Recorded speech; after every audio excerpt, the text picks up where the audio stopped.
बंदी छोड़ सतगुरु रामपाल जी परमेश्वर जी की जय हो। परम पिता परमात्मा सारी सृष्टि के रचनहार कुल मालिक असंख्य ब्रह्मांडों के स्वामी जगत गुरु तीनों लोकों में प्रवेश करके सबका धारण पोषण करने वाले राजाधिराज आत्माधार नाथों के नाथ देवों के देव महादेव सर्वेश्वर महेश्वर मृत्युंजय अजरो अमर आदि अनादि सनातनी प्रभु जगत पिता जगदीश्वर श्री श्री 1008 की उपाधि के वास्तविक अधिकारी अकाल मूरत सौद स्वरूपी राम वासुदेव सर्वगतम ब्रह्म परम पूज्य प्रथम पूज्य परम संत परम पुरुष परम धनी परम दयालु सत्य कबीर हक्का कबीर अल्लाहु कबीर अल्लाहु अकबर बाखबर अल्लाह ताला जगत के तारणहार जगत के मुक्तिदाता जगत के जगन्नाथ हारे के सहारे हिंदुओं के राम मुसलमानों के अल्लाह सिखों के वाहिगुरु ईसाइयों के मसीह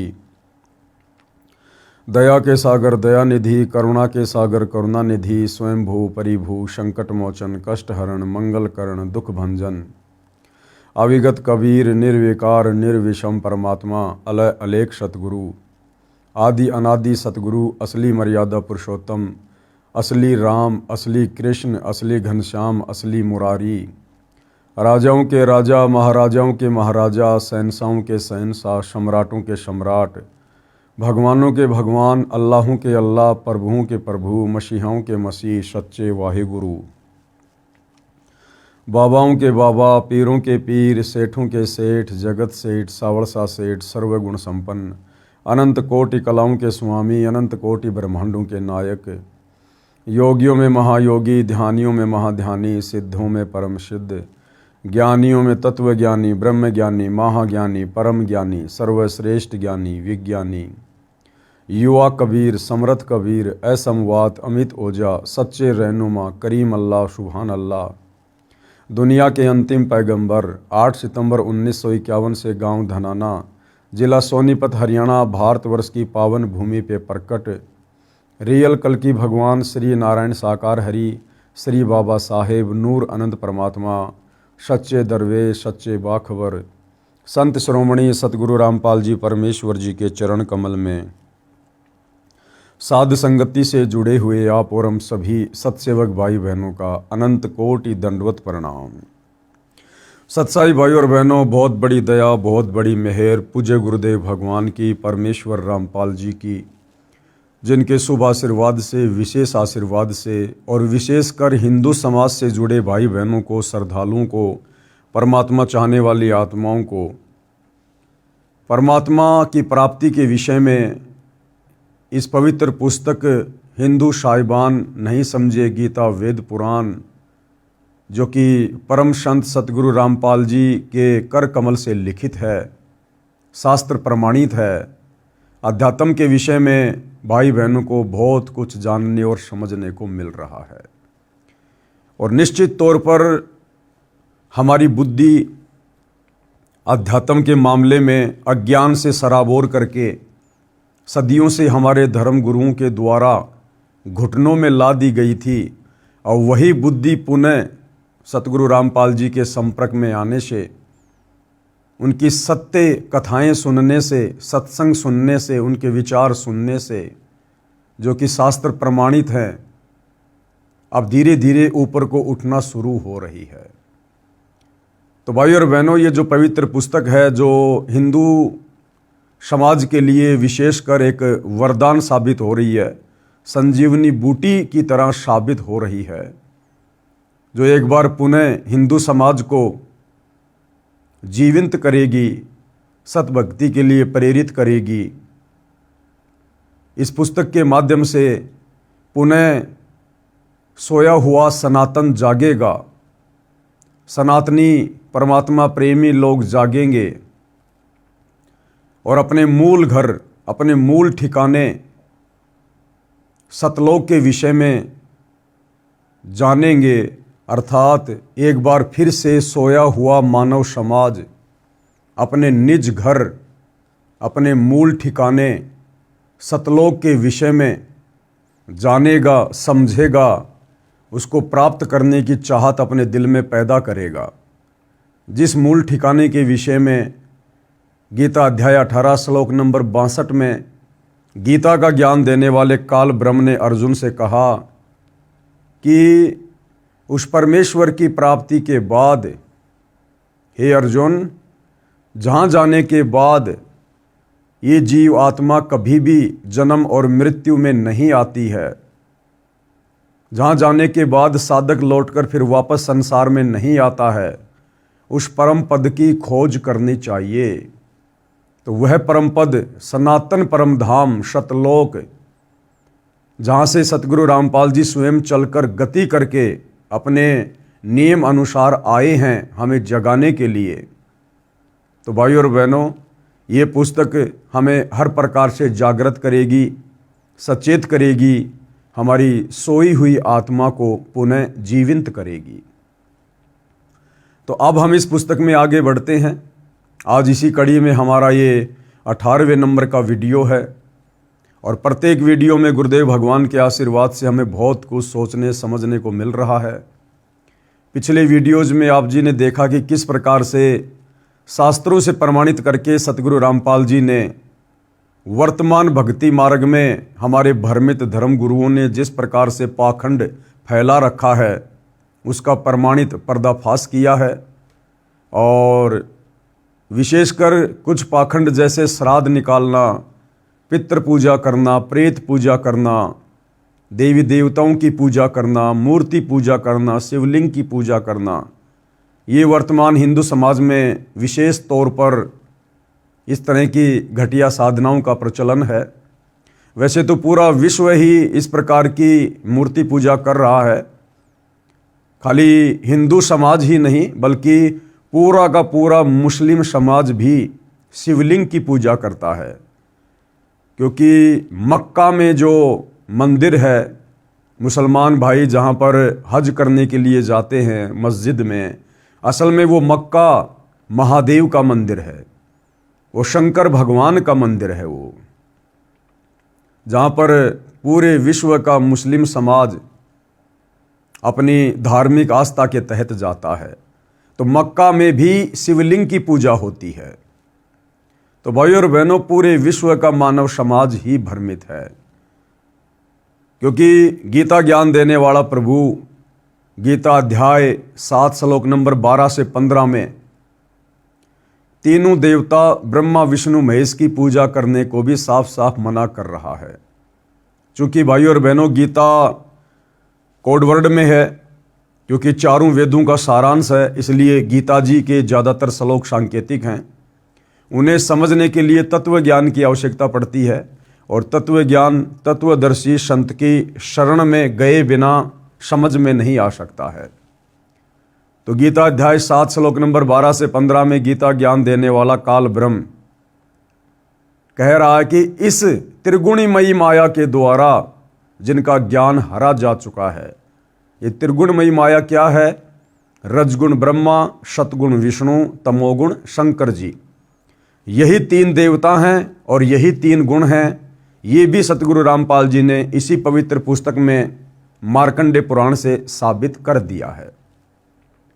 तो भाइयों और बहनों, अब हमने जागना होगा, क्योंकि जागने का समय आ चुका है।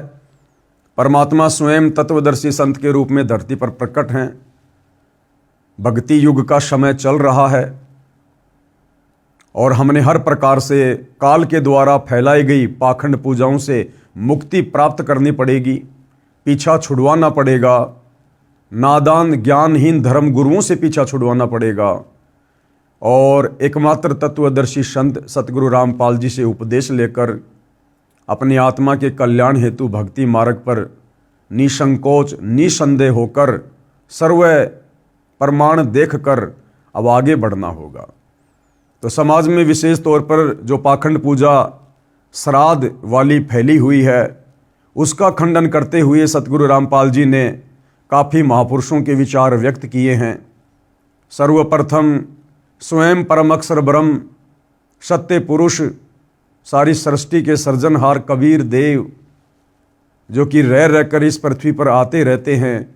सतयुग में परमात्मा सतसुकृत ऋषि के नाम से आए, त्रेता में मुनिंदर ऋषि के नाम से आए, द्वापर में करुणामय ऋषि के नाम से आए और कलयुग में 650 साल पहले बनारस के काशी में कबीर नाम से आए, तो उस समय भी परमात्मा ने 120 वर्ष तक लीला करके इस तत्व ज्ञान के माध्यम से यही समझाया था कि यदि हमने परमात्मा प्राप्ति करनी है तो इन पाखंडों से मुक्ति प्राप्त करनी पड़ेगी। तो उसी दिशा में परमेश्वर कबीर जी द्वारा श्राद्ध का किस प्रकार से खंडन किया गया है। एक समय काशी नगर बनारस में गंगा दरिया के घाट पर कुछ पंडित जी श्राद्धों के दिनों में अपने पितरों को जल दान करने के मकसद से गंगा के जल का लोटा भरकर पटरी पर खड़े होकर सुबह के समय सूर्य की ओर मुख करके पृथ्वी पर लोटे वाला जल गिरा रहे थे। परमात्मा कबीर जी ने यह सब देखा तो जानना चाहा कि आप ये किस उद्देश्य से कर रहे हैं। अब परमेश्वर को तो सारे उद्देश्य का पता था, लेकिन जब ये कबीर परमात्मा धरती पर तत्वदर्शी संत के रूप में आता है तो एक आम मनुष्य की भांति, एक आम संत की भांति ही लीला करता है। पंडितों ने बताया कि हम अपने पूर्वजों को जो पितर बनकर स्वर्ग में निवास कर रहे हैं, पितर कभी भी स्वर्ग में निवास नहीं करते हैं। स्वर्ग में तो देव आत्माएं निवास करती हैं, पितर योनि अलग है। उनको जल दान कर रहे हैं, यह जल हमारे पितरों को प्राप्त हो जाएगा। अब देखो भाई और बहनों, हमारे ज्ञानहीन नादान धर्मगुरुओं की अज्ञानता। कह रहे थे कि हम ये जो जल अर्पित कर रहे हैं ना, ये स्वर्ग में हमारे पितर बैठे हुए हैं, उनके पास पहुंच जाएगा। अरे नादानो, फिर वो स्वर्ग क्या जिसमें पानी का भी अभाव है, जिस स्वर्ग में जल भी नहीं मिलता तुम्हारे पूर्वजों को, फिर वो काहे का स्वर्ग है। सीधा सीधा ये क्यों नहीं कहते कि वो भूत प्रेत पितर बनकर नरक में कष्ट उठा रहे हैं।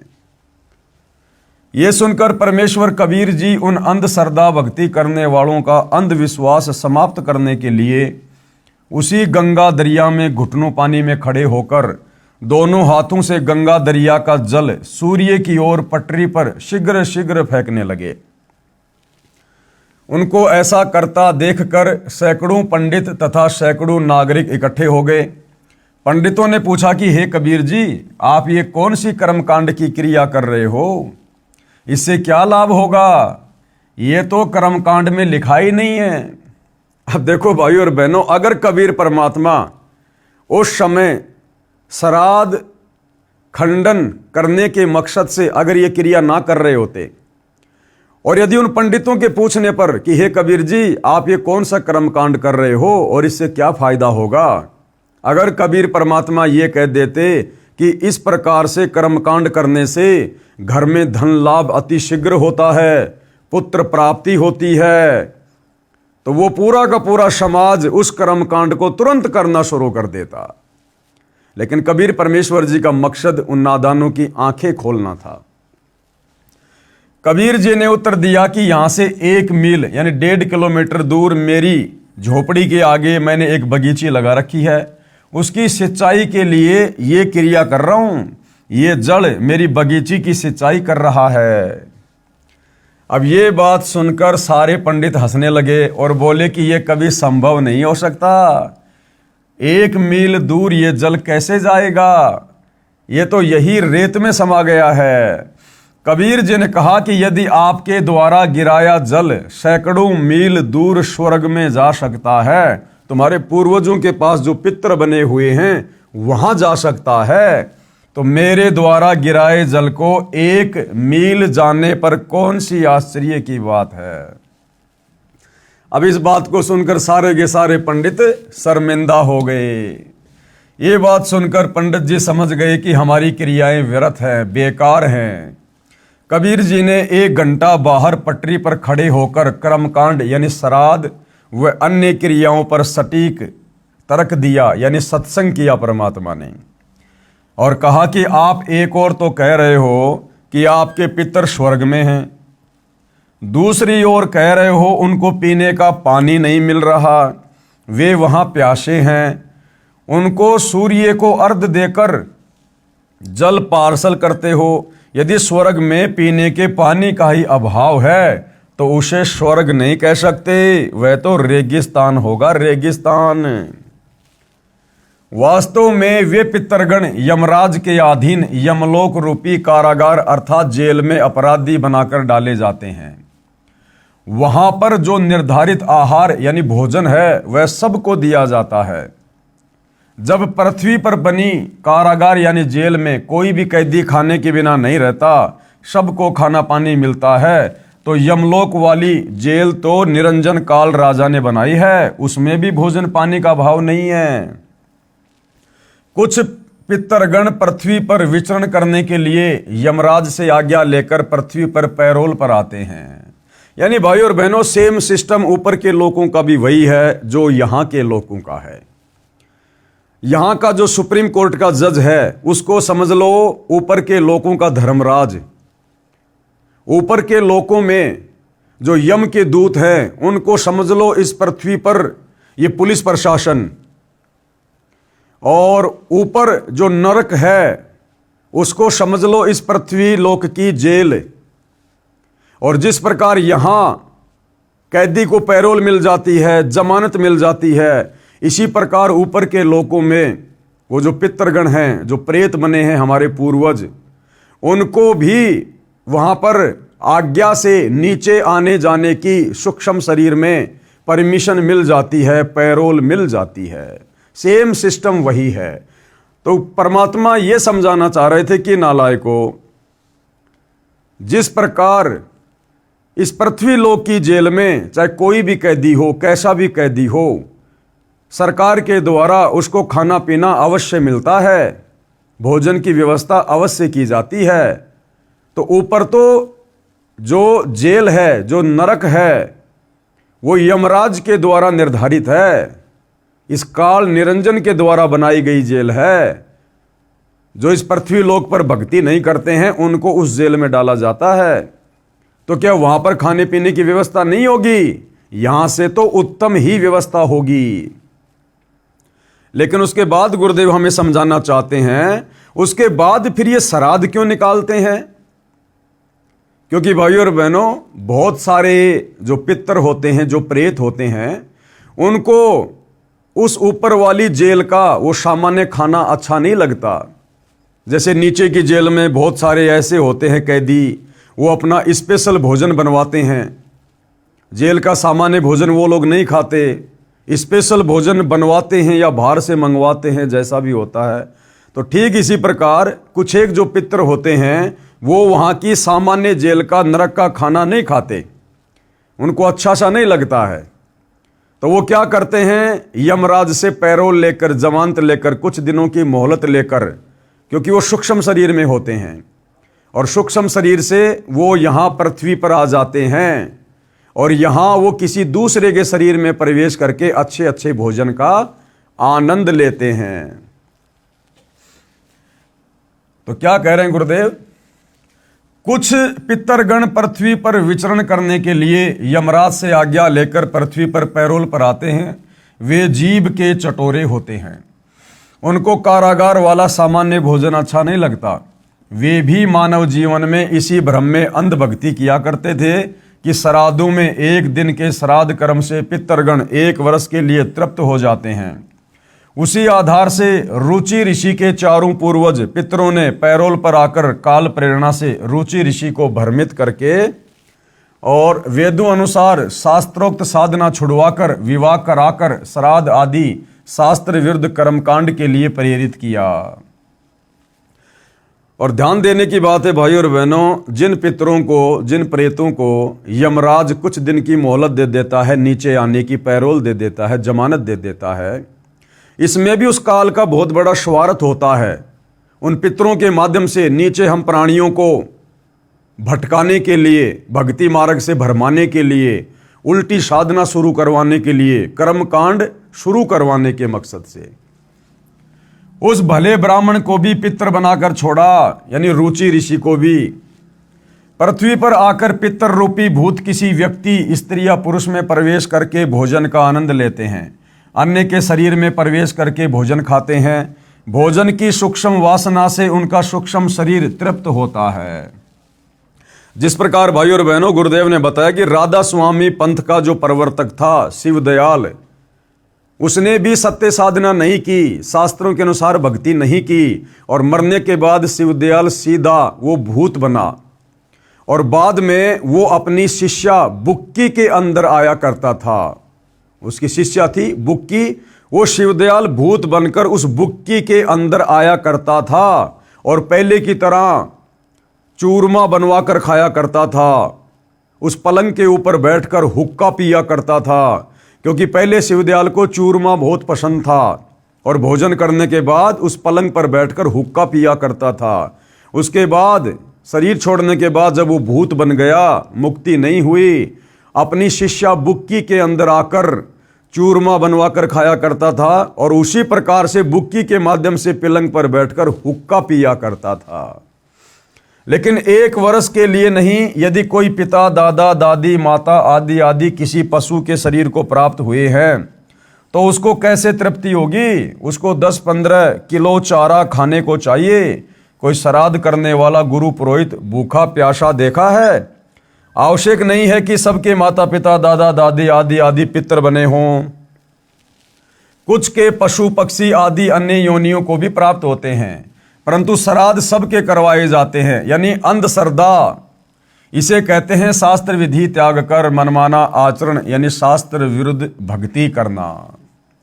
अब इसके बाद भाइयों और बहनों, सिख धर्म के प्रवर्तक आदरणीय नानक जी ने भी श्राद्ध कर्म का खंडन किया है। क्योंकि भाइयों और बहनों, परमात्मा से प्राप्त जितने भी महापुरुष हुए हैं उन सभी का एक ही रास्ता है अध्यात्म का। उन सब के बोल वचन, उन सब के विचार आपको एक ही मिलेंगे। तो आदरणीय नानक जी को भी कबीर परमात्मा बेई नदी पर जिंदा बाबा के रूप में मिले थे। आदरणीय नानक जी की आत्मा को शरीर से निकालकर ऊपर सचखंड सतलोक में लेकर गए थे। उन्हें सर्व ब्रह्मांडों से परिचित करवाया था, सतलोक दिखाया था। उसके बाद नानक जी की आत्मा को वापस तीसरे दिन बेई नदी पर उसी शरीर में छोड़ दिया था। उसके बाद नानक जी भी परमपिता परमेश्वर कबीर साहिब जी के ज्ञान से परिचित होकर, भक्ति विधान से परिचित होकर उन्हीं की महिमा करने लगे थे और उन्हीं के विचारों को समाज में आगे बढ़ाने लगे थे। तो नानक जी भी इस पाखंड और कर्म कांड के बिल्कुल विरुद्ध थे। श्री नानक देव जी द्वारा श्राद्ध भ्रम खंडन। अन्य उदाहरण, सिख धर्म के प्रवर्तक श्री नानक देव साहिब जी की जीवनी में एक घटना ऐसी है जिसका वर्णन करता हूं, जो पवित्र पुस्तक भाई बाले वाली जन्म साखी श्री नानक देव में लिखी है, जिसकी हेडिंग आगे साखी दुनीचंद खत्री नाल होई। यानी जो भाई जो बाला था और मर्दाना था, ये नानक जी के 2 शिष्य थे। तो ये ज़्यादातर नानक जी के साथ रहा करते थे और इन्होंने नानक जी के शरीर छोड़ने के बाद में जो जो उनकी लीलाएं थी, जो जो घटनाएं घटी थी, उन्होंने अंगद देव जी के माध्यम से इसमें जन्म साखी में लिपिबद्ध करवाई थी। संक्षिप्त प्रकरण इस प्रकार है। श्री नानक जी को परमात्मा कौन? परम अक्षर ब्रह्म कबीर देव बेई नदी पर उस समय मिले थे जिस समय श्री नानक जी सुल्तानपुर शहर से सुबह के समय प्रतिदिन की तरह बेई नदी में स्नान करने के लिए गए थे। अन्य नगरवासी भी स्नान कर रहे थे। उस समय परमेश्वर कबीर जी बाबा जिंदा के वेश में आए और श्री नानक जी के साथ दरिया में स्नान करने के बहाने प्रवेश हुए। अन्य उपस्थित व्यक्ति देख रहे थे। दोनों ने दरिया में डुबकी लगाई परंतु बाहर नहीं आए। दोनों को दरिया में डूबा मान लिया गया था। परमेश्वर कबीर जी नानक जी की आत्मा को लेकर, यानी शरीर को दूर जंगल में छोड़कर अपने साथ अपने निवास स्थान सतलोक यानी सचखंड में ले गए। 3 दिन तक काल ब्रह्म के 21 ब्रह्मांडों, अक्षर पुरुष के 7 संग ब्रह्मांडों तथा अपने सतलोक के असंख्य ब्रह्मांडों की स्थिति को आंखों दिखाया, यथार्थ आध्यात्मिक ज्ञान बताया तथा यथार्थ मोक्ष मंत्र सतनाम जो 2 अक्षर का है, जिसमें एक ओम मंत्र है तथा दूसरा गुप्त है जो उपदेशी भगत को बताया जाता है, जिससे मुक्ति होना बताया। फिर एक नाम सार नाम का विशेष योगदान मानव के मोक्ष की साधना में है, उससे परिचित कराया तथा सतनाम और सारनाम को कलयुग के 5505 वर्ष बीत जाने तक गुप्त रखने की आज्ञा दी। यानी परमात्मा कबीर जी ने आदरणीय नानक जी को सारनाम दिया था, लेकिन उस समय उस सारनाम को गुप्त रखने की भी आज्ञा दी थी। श्राद्ध पिंडदान आदि कर्मकांड को व्यर्थ बताया और स्वर्ग नरक को दिखाया। तीसरे दिन श्री नानक जी की आत्मा को शरीर में प्रवेश करके अंतर्ध्यान हो गए। उसके पश्चात श्री नानक जी ने अपने 2 शिष्यों भाई बाला तथा मर्दाना को साथ लेकर प्रभु से प्राप्त यथार्थ ज्ञान व आंखों देखी ऊपर के लोकों की व्यवस्था का प्रचार करने के मकसद से देश प्रदेश में 12 वर्ष भ्रमण किया। उसी दौरान लाहौर में एक धनी व्यक्ति दुनीचंद खत्री की प्रार्थना पर उनके घर गए। उस दिन सेठ दुनीचंद खत्री ने अपने पिताजी का श्राद्ध किया था। कई ब्राह्मणों को भोजन करवाया तथा वस्त्र व हजारों रुपए दक्षिणा दी थी। श्री नानक जी ने पूछा कि हे दुनीचंद, आज किस उपलक्ष्य में इतने पकवान बनाए हैं? दुनीचंद ने बताया कि महाराज जी, आज मेरे पिताजी का श्राद्ध किया है। श्री नानक जी ने पूछा कि आपके पिताजी कहाँ है? उत्तर दुनीचंद का कि वे स्वर्गवासी हो चुके हैं। श्राद्ध करने से उनको 1 वर्ष तक स्वर्ग में भूख नहीं लगती। ये बात सुनकर श्री नानक जी ने कहा कि हे दुनीचंद, आपको आपके अज्ञानी गुरुओं ने भ्रमित कर रखा है। आपका पिताजी तो बाघ यानी शेर शरीर को प्राप्त होकर उस जंगल में एक पेड़ के नीचे भूख से व्याकुल बैठा है। आदरणीय नानक जी ने दुनीचंद को क्या कहा कि आपके पिताजी स्वर्ग में नहीं, बल्कि आपके भ्रमित गुरुजनों के द्वारा जो आदि अधूरी साधना उनको दी गई थी, उस भक्ति साधना के चलते आपके पिताजी मरने के बाद में शेर बन गए, शेर, बाघ। और वो तो फला फला जगह उस पेड़ के नीचे बिल्कुल व्याकुल बैठे हुए हैं। यदि मेरी बात पर विश्वास नहीं है तो जांच कर सकते हैं। तू एक व्यक्ति को भोजन तैयार कर, यानी एक व्यक्ति का भोजन तैयार कर और उस जंगल में जा। तेरी दृष्टि पड़ते ही मेरे आशीर्वाद से उस बाघ यानी शेर को मनुष्य बुद्धि आ जाएगी, यानी वो तुझे हानि नहीं पहुंचाएगा। उसको अपना पूर्व जन्म भी याद आ जाएगा। जब वो तेरा पिता था, वो जन्म भी उसको याद आ जाएगा उस बाघ की योनि में। दुनीचंद जी को श्री नानक जी पर पूर्ण विश्वास था कि इन्होंने जो बोल दिया वह सिद्ध है। इस महात्मा में लोग बड़ी शक्ति बताते हैं। दुनीचंद सेठ एक व्यक्ति का भोजन जो श्राद्ध के बाद बचा था लेकर उस बताए जंगल में उसी झाड़ के पास गया तो एक सिंह दिखाई दिया जो दुनीचंद की ओर कुत्ते की तरह दूम हिला हिलाकर भाव प्रकट करने लगा कि मैं कोई हानि नहीं करूंगा, आजा मेरे पास। दुनीचंद सेठ ने भोजन बाघ के सामने थाली में रख दिया। सारा भोजन बाघ खा गया। दुनीचंद ने कहा कि हे पिताजी, आप तो बड़े धर्म कर्म करते थे, आप तो सदा शाकाहारी रहे, आपकी ये दशा कैसे हुई? क्योंकि नानक जी ने अपने आशीर्वाद से, अपनी शक्ति से उस बाघ को मनुष्य बुद्धि प्रदान कर दी थी, जिस प्रकार से वो मनुष्य की भाषा में बोलने लगा। श्री नानक महाराज जी की शक्ति से सिंह ने कहा कि बेटा, जब मेरे प्राण निकल रहे थे उसी समय साथ वाले मकान में मांस पकाया जा रहा था। उसकी गंध मेरे तक आई और मेरे मन में मांस खाने की इच्छा हुई। उसी समय मेरे प्राण निकल गए, जिस कारण से मुझे शेर का शरीर मिला। अब देखो भाई और बहनों, बड़े विचार करने की बात है। अंत समय में भी ये काल हमारे साथ में इस प्रकार से धोखा करता है, जिस प्रकार सेठ दुनीचंद जी के पिताजी के साथ किया। सेठ दुनीचंद का पिता बड़ा धार्मिक था, धर्म कर्म किया करता था, भक्ति किया करता था, जैसी भी उन अज्ञानी धर्मगुरुओं ने उसको बता रखी थी। और टारगेट क्या था इस आत्मा का कि मैंने अपनी आत्मा का कल्याण करवाना है, मैंने स्वर्ग में जाना है। लेकिन अंत समय में तत्वदर्शी संत की शरण के अभाव में और संपूर्ण ज्ञान ना हो पाने के चलते आत्मा को किस प्रकार से यह काल भ्रमित करता है। पूरा जीवन शाकाहारी बिताने वाले सेठ दुनीचंद के पिताजी जब अंतिम समय में सैया पर लेटे हुए थे, उसी समय पड़ोस में किसी व्यक्ति ने मांस पकाया, यानी नॉनवेज बना रहा था।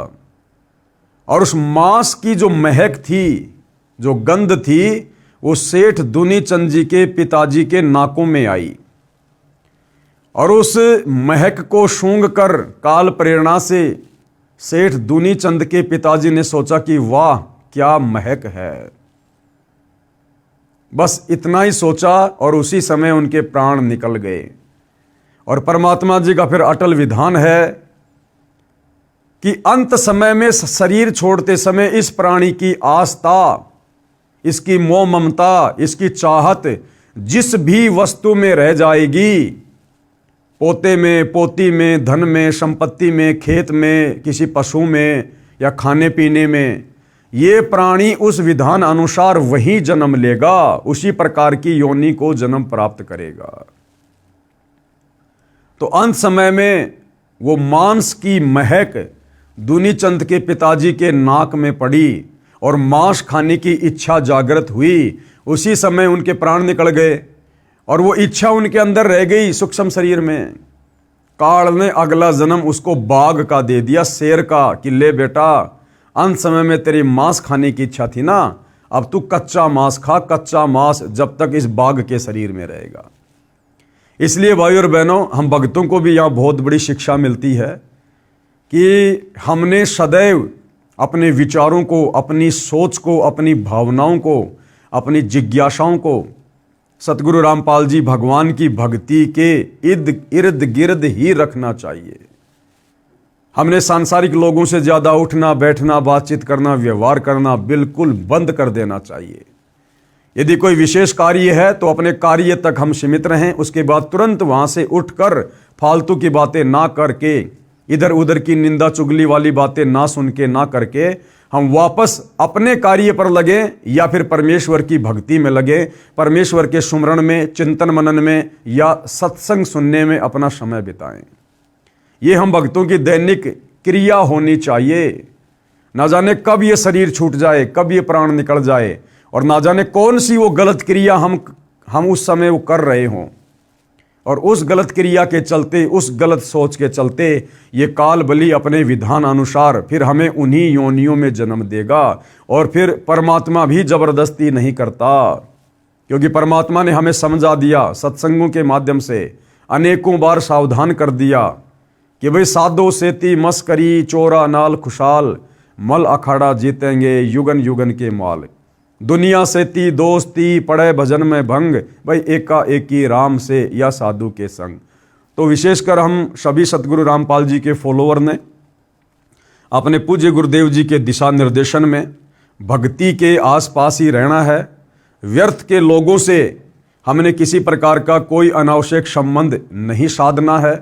व्यर्थ के लोग वो हैं जो तत्वदर्शी संत से उपदेश लेकर सत भक्ति नहीं करते हैं, या तत्वदर्शी संत से उपदेश लेकर भी जो अपनी उन पुरानी घटिया आदतों को नहीं छोड़ते हैं, उसी प्रकार का सांसारिक जीवन ज़्यादा जीते हैं, वो लोग भी हमारे लिए भगत होने के बावजूद व्यर्थ के लोगों की श्रेणी में आते हैं। इसलिए भाई और बहनों, आप और हमने भी बहुत सावधानी रखनी चाहिए। तो सेठ दुनीचंद जी के पिताजी ने कहा कि बेटा, अंत समय में वो मांस की महक मेरे नाक में आई तो मेरे मन में मांस खाने की इच्छा जागृत हुई। उसी समय मेरे प्राण निकल गए, जिस कारण से मुझे शेर का शरीर मिला। बेटा दुनीचंद, आप किसी पूर्ण संत से दीक्षा लेकर अपने जीव का कल्याण करा लेना। अब दुनीचंद को पता चल गया कि भैया फिर नानक जी से बड़ा पूर्ण संत कौन हो सकता है वर्तमान में, जिन्होंने अपने आशीर्वाद से शेर को मनुष्य भाषा में बुलवा दिया, मनुष्य बुद्धि प्रदान कर दी। मानव जीवन बड़ी कठिनता से मिलता है, ये कहकर शेर जंगल की ओर गहरा चला गया। दुनीचंद ने उन अज्ञानी धर्मगुरुओं को धिक्कारा जो सबको भ्रमित कर रहे थे, जिन्होंने दुनीचंद के पिताजी की भी दुर्गति करवा दी। अंत में अब विश्वास हुआ कि श्राद्ध करने से कोई लाभ मृतक को नहीं मिलता। अब दुनीचंद ने तो अपनी आंखों से देख लिया कि धर्मगुरु तो कह रहे थे कि तुम्हारे पिताजी स्वर्ग में हैं, उनको भोजन चाहिए, और नानक जी ने दिखा दिया कि तेरा पिता तो पशु योनि में, जानवर योनि में शेर बनकर भाई कष्ट उठा रहा है। तो दुनीचंद जी को पक्का यकीन हो गया कि ये श्राद्ध है, ये पाखंड है, ये पाखंड पूजा है, ये भ्रमित साधना है। घर आकर श्री नानक जी के चरणों में गिरकर अपने कल्याण के लिए यथार्थ भक्ति का ज्ञान तथा मंत्र लेकर आजीवन सुमरण किया तथा सर्व अंधविश्वास वाली साधना त्याग दी जो शास्त्रों के विरुद्ध कर रहा था और मानव जीवन सफल किया। अन्य उदाहरण बता रहे हैं परमात्मा पाखंड पूजा के विषय में, भ्रमित साधना के विषय में, जो श्राद्ध है उसके खंडन के विषय में संत गरीबदास जी द्वारा श्राद्ध भ्रम खंडन। आदरणीय गरीबदास जी, वैसे तो भाई और बहनों जब हम भक्ति मार्ग में आगे बढ़ेंगे तो हमें पता चलेगा कि नानक जी का रोल भी स्वयं कबीर परमात्मा ने ही किया था। आदरणीय गरीबदास जी का रोल भी स्वयं कबीर परमात्मा ने ही किया था, क्योंकि इनके अलावा ये तत्व ज्ञान, इस प्रकार के चमत्कार इस पृथ्वी पर कोई अन्य साधु संत महात्मा नहीं कर सकता। परंतु यहाँ पर आम व्यक्तियों को जो अभी भक्ति के नज़दीक नहीं हैं उनको समझाने की दृष्टि से परमात्मा ने इन आत्माओं को अपने से अलग करके दर्शाया है।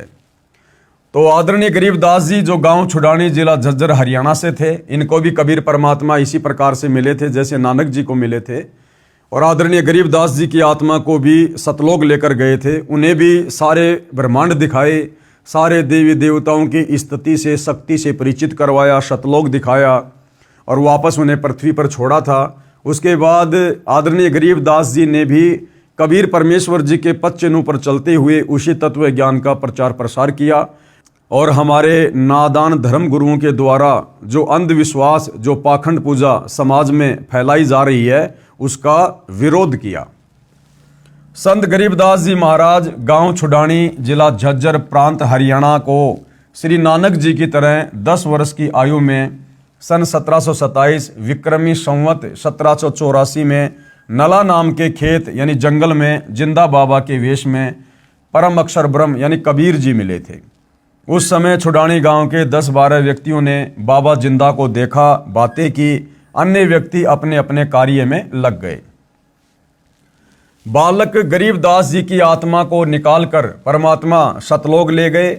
ऊपर के सब लोकों का अवलोकन करवाकर सर्व यथार्थ आध्यात्मिक ज्ञान बताकर लगभग 8-9 घंटे बाद वापस शरीर में प्रविष्ट कर दिया।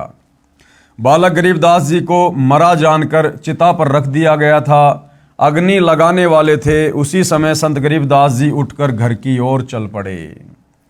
परमेश्वर कबीर जी ने उनको यथार्थ भक्ति ज्ञान दिया। उनके बहुत सारे शिष्य हुए। गांव छुड़ानी के एक भगत को संत गरीबदास जी की बात पर विश्वास नहीं था कि श्राद्ध कराया हुआ मृतक को नहीं मिलता। श्राद्धों के दिनों में उस भगत के दोनों माता पिता के श्राद्ध लगातार 2 दिन किए गए।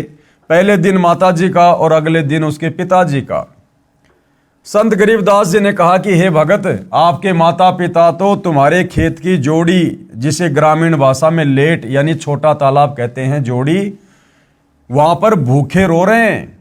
आप 2 व्यक्तियों का भोजन लेकर मेरे साथ चलो। वह भगत अति शीघ्र अपने पिता के श्राद्ध से बची खीर व रोटी 2 व्यक्तियों की लेकर संत गरीबदास जी के साथ गया। उनके खेत में बनी जोहड़ी से लगभग 200 फुट दूर खड़े होकर संत गरीबदास जी ने आवाज लगाई कि हे फतेह सिंह तथा दया कौर, काल्पनिक नाम, आओ, आपका पुत्र आपके लिए भोजन लाया है। हालांकि भाइयों और बहनों, ये काल्पनिक नाम नहीं है, क्योंकि अब यहाँ सीधे सीधे अगर ये बात कह दी जाए तो आम व्यक्ति ये सोचेगा, भाई संत रामपाल जी को क्या पता, 350 साल पहले उस भगत के पिताजी का नाम ये था और उसकी माता का नाम ये था। इसलिए सतगुरु रामपाल जी यहाँ पर लिख रहे हैं काल्पनिक नाम। जबकि भाइयों और बहनों, सतगुरु रामपाल जी स्वयं परम अक्षर ब्रह्म हैं, अंतर्यामी परमेश्वर हैं, सारी सृष्टि के मालिक हैं, सभी आत्माओं के जनक हैं, आदि और अंत की जानने वाले हैं। तो परमेश्वर जी ने जो नाम यहाँ पर लिखे हैं उस भगत के माता पिता के, वो परम सत्य हैं। आओ, आपका पुत्र आपके लिए भोजन लाया है। उसी समय गीदड़ तथा गीदड़ी यानी उस भगत के माता पिता गिद्दड़ और गीदड़ी बने हुए थे और पंडित जी ने कहा था कि वो स्वर्ग में बैठे हैं, उनके श्राद्ध निकालो। उसी समय गीदड़ तथा गीदड़ी झाड़ियों से बाहर निकले। पहले तो ऊपर को मुख करके चिल्लाए, पहले तो रोए चिल्लाए ऊपर मुंह करके, अपनी दुर्गति को देखकर। जो शास्त्र विरुद्ध साधना उन्होंने मनुष्य जन्म में रहते सहते की थी हमारे भ्रमित धर्म गुरुओं के कहने पर। फिर दौड़े दौड़े संत गरीबदास जी के पास आए, दोनों के सामने खीर रोटी रख दी, शीघ्र शीघ्र खाकर वापस दौड़ गए। उस दिन उस भ्रमित भगत का अज्ञान भंग हुआ। उसके बाद उस भगत की आंखें खुली कि हमारे धर्म गुरु तो हमारे को सरेआम मूर्ख बना रहे हैं श्राद्ध के नाम पर। प्रतिदिन 2 व्यक्तियों का भोजन जैसा भी घर पर बनता था, एक समय उस जोड़ी की झाड़ियों में रख देता और प्रतिदिन वे दोनों जानवर भोजन खा जाते। कुछ वर्ष पश्चात उनकी मृत्यु हो गई। ये देखकर भी अन्य गांव वाले तो उस भगत का मजाक करते थे कि तेरे को गरीबू, यानी आदरणीय गरीबदास जी को गांव वाले गरीबू कहा करते थे। संत गरीबदास जी को गांव के लोग गरीबा, गरीबू आदि आदि अपभ्रंश नामों से पुकारा करते थे। क्योंकि भाइयों और बहनों, किसी भी महापुरुष के रहते सहते हम उनकी कदर नहीं करते, उनकी इज्जत नहीं करते, और जाने के बाद फिर हम उनकी महिमा करते हैं जिसका हमें कोई लाभ नहीं होता। त्रेता युग में रामचंद्र जी आए, उस समय किसी ने ठंडा पानी नहीं पीने दिया। द्वापर में श्री कृष्ण जी आए, सदा उनके साथ लड़ाई झगड़ा रखा, और आज उनके जाने के बाद उनके मंदिर बना बनाकर सोने चांदी पत्थर की मूर्तियां सजाकर उनकी पूजा कर रहे हैं। अब हमें उनकी पूजा पाठ करने से किसी प्रकार का कोई लाभ नहीं मिलना है। तो लोगों ने कहा कि भाई तेरे को तो गरीबों ने बहका दिया है, श्राद्ध नहीं करता, बड़ी हानि हो जाएगी। परंतु भगत को अटल विश्वास हो चुका था, क्योंकि वो तो अपनी आंखों से देख चुका था। आजीवन मर्यादा में रहकर साधना करके जीवन सफल किया। जीवन में कोई हानि नहीं हुई, अपितु अद्भुत लाभ हुए। धनी हो गया, सैकड़ों गाय मोल ले ली, बड़ी हवेली यानी कोठी बना ली। कुछ वर्ष पश्चात बच्चों ने भी दीक्षा ले ली, सुखी जीवन जिया। यानी हमारे धर्मगुरु जो हमें डराते हैं ना कि श्राद्ध नहीं निकालोगे तुम्हारे घर में ये नुकसान हो जाएगा, वो नुकसान हो जाएगा। भाइयों और बहनों, नुकसान हो जाएगा, लेकिन वो नुकसान उन लोगों को होगा जिनको सतगुरु की शरण प्राप्त नहीं है, जिनको तत्वदर्शी संत की शरण प्राप्त नहीं है। उसके बाद तो वो देवी देवता उसका घनचक्कर बना देंगे, घनचक्कर, यदि उनकी पूजा पाठ नहीं की, उनका भाग समय पर नहीं निकाला तो। और जिस दिन आप सतगुरु की शरण में आकर, जैसे वर्तमान में धरती पर पूर्ण संत सतगुरु रामपाल जी हैं, इनकी शरण में आने के बाद ये पाखंड पूजा तो हमने छोड़नी पड़ेगी। श्राद्ध निकालना, पितृ पूजा, प्रेत पूजा, देवी देवताओं की पूजा, मंदिर मस्जिद चर्च गुरुद्वारों में जाकर वो आदि अधूरी साधना करना, तीर्थों पे जाना, धामों पे जाना, पैदल यात्रा करना, कावड़ वावड़ लेके आना, ये सारी की सारी शास्त्र विरुद्ध साधना हमने त्यागनी पड़ेगी। परंतु सच्चे सतगुरु की शरण में आने के बाद ये काल बली हमारी तरफ आंख उठा के भी नहीं देख सकता। इसलिए यदि आप सतगुरु की शरण में आए बिना उन पाखंड पूजाओं को त्यागते हैं तो हो सकता है आपको नुकसान हो जाए। परंतु सतगुरु की शरण में आने के बाद जब हम उन पाखंड पूजाओं को त्यागते हैं, ठोकर मारते हैं, और यदि मर्यादा में रहेंगे, ये काल बली हमारा बाल भी बाका नहीं कर सकता। अन्य उदाहरण दे रहे हैं गुरुदेव भगवान पाखंड पूजा को लेकर, विशेषकर श्राद्ध के खंडन को लेकर। लेखक यानी संत रामपाल जी द्वारा श्राद्ध भ्रम खंडन सत्य कथा। अब गुरुदेव भगवान अपनी जुबानी सत्य कथा बता रहे हैं कि किस प्रकार से हमारे नादान धर्मगुरुओं ने श्राद्ध के नाम पर समाज को भ्रमित किया हुआ है। मेरे पूज्य गुरुदेव स्वामी राम देवानंद जी बड़ा पैतावास, तहसील चरखी दादरी, जिला भिवानी, प्रांत हरियाणा के निवासी थे। अब यहाँ पर भाइयों और बहनों एक शब्द इस्तेमाल किया है सतगुरु रामपाल जी ने कि मेरे पूज्य गुरुदेव स्वामी राम देवानंद जी। अभी भाइयों और बहनों, आप परमेश्वर जी की शरण से दूर हैं, आपने अभी उनके सत्संग सुनने शुरू नहीं किए हैं, इसलिए ये बात अभी आपको समझ में नहीं आएगी। जब आप उनसे उपदेश लेकर धीरे धीरे भक्ति मार्ग में आगे बढ़ेंगे तो आप जी को पता चलेगा कि सतगुरु रामपाल जी तो स्वयं जगत गुरु हैं। जगत गुरु यानी सारे संसार के गुरु, सारी सृष्टि के गुरु हैं, सबको ज्ञान देने वाले हैं। फिर भला इन्हें गुरु बनाने की क्या आवश्यकता। लेकिन इस लोक के विधान अनुसार गुरु शिष्य परंपरा को बनाए रखने के लिए जब जब ये कबीर परमात्मा परम अक्षर ब्रह्म शतलोक से चलकर संत रूप में धरती पर प्रकट होता है, तो यहाँ के नियम अनुसार इन्होंने एक अच्छी आत्मा को अपने गुरु के रूप में, सांसारिक दिखावे के रूप में इन्होंने धारण करना पड़ता है, ताकि गुरु शिष्य परंपरा बनी रहे और यहाँ की मर्यादा भी बनी रहे। अन्यथा सतगुरु रामपाल जी तो स्वयं जगत गुरु हैं, गुरुओं के गुरु हैं, संत शिरोमणि हैं, इन्हें गुरु बनाने की आवश्यकता नहीं है। और जो व्यक्ति किसी को गुरु बनाकर फिर उससे ज्ञान ग्रहण करके आगे ज्ञान देता है, फिर हम उसको जगत गुरु की उपाधि नहीं दे सकते। इसलिए इस गूढ़ रहस्य को आप जी उस समय समझेंगे जब आप सतगुरु से शरण लेकर धीरे धीरे उनके सत्संग सुनेंगे। जो लगभग 16 वर्ष की आयु में पूर्ण परमात्मा की प्राप्ति के लिए अचानक घर त्याग कर निकल गए थे। कौन? सतगुरु रामपाल जी के मुंह बोले गुरुदेव। प्रतिदिन पहनने वाले वस्त्रों को अपने ही खेतों के निकट घने जंगल में किसी मरे हुए पशु की अस्थियों के पास डाल गए। शाम को घर न पहुंचने के कारण घर वालों ने जंगल में तलाश की। रात्रि का समय था। कपड़े पहचान कर दुखी मन से पशु की अस्थियों को बच्चे की अस्थियां जानकर उठा लाए तथा ये सोचा कि बच्चा जंगल में चला गया, किसी हिंसक जानवर ने खा लिया। अंतिम संस्कार कर दिया। सारी क्रियाएं की, 13वीं बरसोदी आदि आदि की तथा श्राद्ध भी निकालते रहे। अब बताओ, वो महापुरुष तो जिंदा जीवित खाली घर वालों को धोखा देने की दृष्टि से, ताकि वो मेरा पीछा ना करें, मुझे खोजने की कोशिश ना करें, इसलिए अपने कपड़े निकाल कर किसी मरे हुए जानवर की हड्डियों के पास डाल गए। और पीछे से हमारे धर्म गुरुओं ने यह कहकर कि भैया इसको तो किसी हिंसक जानवर ने खा लिया, अब इसकी गति करवाओ। और उसकी 12वीं 13वीं गंगा जी में अस्थियां डालना, उसके बाद उसकी बरसोदी करना, फिर श्राद्ध निकलवाने शुरू कर दिए उस जीवित महापुरुष के। इसको कहते हैं अंधश्रद्धा भक्ति खतरा ए जान, पाखंड पूजा भ्रमित पूजा मनमाना आचरण। लगभग 104 वर्ष की आयु प्राप्त होने के उपरांत स्वामी जी अचानक अपने गांव बड़ा पैतावास, जिला भिवानी, तहसील चरखी दादरी, हरियाणा में पहुंच गए। यानी काफी लंबे समय के बाद, लगभग 90 साल के बाद आदरणीय रामदेवानंद जी वापस अपने गांव में गए। स्वामी जी का बचपन का नाम श्री हरिद्वारी जी था तथा पवित्र ब्राह्मण कुल में जन्म था। मुझदास को पता चला, यानी सतगुरु रामपाल जी कह रहे हैं कि जब मुझे इस बात का पता चला तो मैं भी अपने गुरु जी के दर्शनों के लिए उस गांव में पहुंच गया। स्वामी जी की भाभी जी जो लगभग 92 वर्ष की आयु की थी, मैंने उस बुढ़िया से पूछा कि हमारे गुरुजी के घर छोड़ जाने के उपरांत क्या महसूस किया।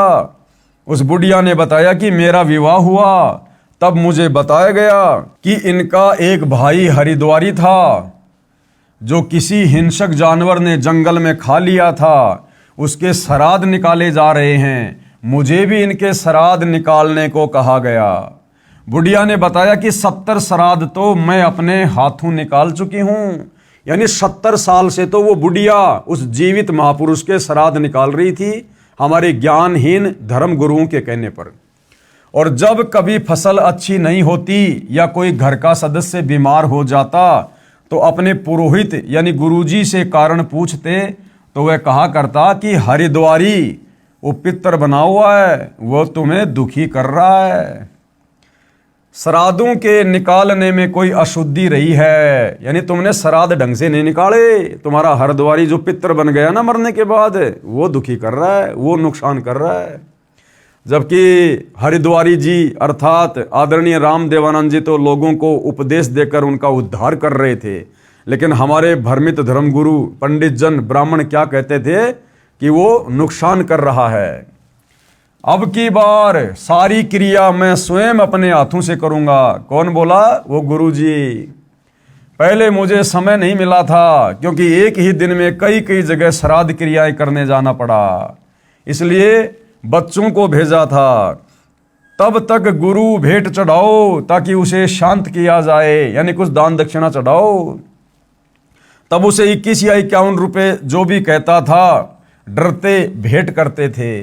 फिर श्राद्धों के समय गुरुजी स्वयं श्राद्ध करते थे। तब मैंने कहा माता जी अब तो छोड़ दो, इस गीता जी विरुद्ध साधना को, नहीं तो आप भी प्रेत बनोगी श्राद्ध निकालने के चलते। क्योंकि गीता अध्याय 9 श्लोक 25 सुनाया, तब वह बुढ़िया कहने लगी, गीता जी तो मैं भी पढ़ती हूं। दास ने कहा, आपने पढ़ा है परंतु समझा नहीं, आगे से तो बंद कर दो इस साधना को, श्राद्ध को। बुढ़िया ने उत्तर दिया, ना भाई, कैसे छोड़ दें श्राद्ध निकालना, ये तो सदियों पुरानी परंपरा है। बताओ, आंखों देखने के बाद कि तेरा देवर हरद्वारी जिंदा है, जिसको मरा हुआ जानकर इन ज्ञानहीन भ्रमित धर्म गुरुओं के कहने पर वो 70 श्राद्ध निकाल चुकी थी। और जब गुरुदेव ने उसको बताया, समझाया, गीता जी का हवाला दिया अध्याय 9 श्लोक नंबर 25 का, कि श्राद्ध निकालने वाले भूत बनेंगे, देवताओं को पूजने वाले देवताओं के पास जाएंगे, पितरों को पूजने वाले पितरों के पास जाएंगे। उसके बाद बुढ़िया कहती, भाई गीता जी तो मैं भी पढ़ती हूँ, लिखा तो यही है। तो गुरुदेव ने कहा कि बुढ़िया अब तो छोड़ दे श्राद्ध निकालना, आदमी तेरे सामने जीवित है। तो बुढ़िया करी, ना भाई, इब के या लाग छुट्टे से, ये तो पुरानी परंपरा है, पुरानी परंपरा, ये तो निकालने ही पड़ेंगे। तो बताओ भाई और बहनों, फिर और क्या तरीका अपना जाए ऐसे नादानों को समझाने का। हे पाठकों, यह दोष भोली आत्माओं का नहीं है, ये दोष मूर्ख गुरुओं का अर्थात नीम हकीमों का है, जिन्होंने अपने पवित्र शास्त्रों को समझे बिना और मनमाना आचरण यानी पूजा का मार्ग बता दिया, जिस कारण न तो कोई कार्य सिद्ध होता है, न परम गति तथा न कोई सुख ही प्राप्त होता है। प्रमाण कहाँ है? गीता अध्याय 16 श्लोक नंबर 23 और 24 कि अर्जुन, शास्त्र विधि को त्याग कर जो मनमाना आचरण करते हैं, मनमानी भक्ति साधना करते हैं, जैसे श्राद्ध निकालना, मंदिर मस्जिद चर्च गुरुद्वारों में जाकर पूजा पाठ करना, प्रेत पूजा करना, पितृ पूजा करना, कावड़ लेके आना, तीर्थों पे जाना, धामों पे जाना, पैदल यात्रा करना, देवी देवताओं की पूजा करना, ब्रह्मा विष्णु महेश की पूजा करना, ये सब मनमाना आचरण है। पवित्र चारों वेद और गीता जी में इस प्रकार की साधना को मनमाना आचरण कहा है, जिससे किसी भी प्रकार का कोई भी आध्यात्मिक लाभ साधक को नहीं होता है। शंका प्रश्न 44। अब भाई और बहनों, इतना सब कुछ ज्ञान समझने के बाद, देखने के बाद, अब हिंदू समाज से जुड़े भाई बहन अध्यात्म के विषय में काफी कुछ जानने लगे और उनकी जिज्ञासा आगे से आगे बढ़ने लगी और अधिक जानने की। जो शंकाएं उनके मन में उठती थी उनका समाधान करवाने की। तो इसी दिशा में फिर हिंदू श्रद्धालु ने सतगुरु रामपाल जी से क्या प्रश्न किया, यदि किसी के माता पिता भूखे हों, वे दिखाई देकर कहें तो वह पुत्र नहीं जो उनकी इच्छा पूरी ना करे। फिर भी मन में बहुत सारी शंकाएं, और क्या सवाल किया कि महाराज जी, अगर किसी के माता पिताजी मरने के बाद में भूखे हों और अगर अपने बेटा बेटी को दिखाई दे सौपन में या वैसे, तो वो बेटा बेटी क्या हुआ जो अपने माता पिता की भूख को शांत ना करे, अर्थात श्राद्ध ना निकाले। उत्तर शंका समाधान। तो गुरुदेव ने क्या उत्तर दिया, यदि किसी का बच्चा कुएं में गिरा हो, वह तो चिल्लाएगा ही कि मुझे बचा लो, पिताजी आ जाओ, मैं मर रहा हूं। वह पिता मूर्ख होगा जो भावुक होकर कुएं में छलांग लगाकर बच्चे को बचाने की कोशिश करेगा, स्वयं भी डूबकर मर जाएगा और बच्चे को भी नहीं बचा पाएगा।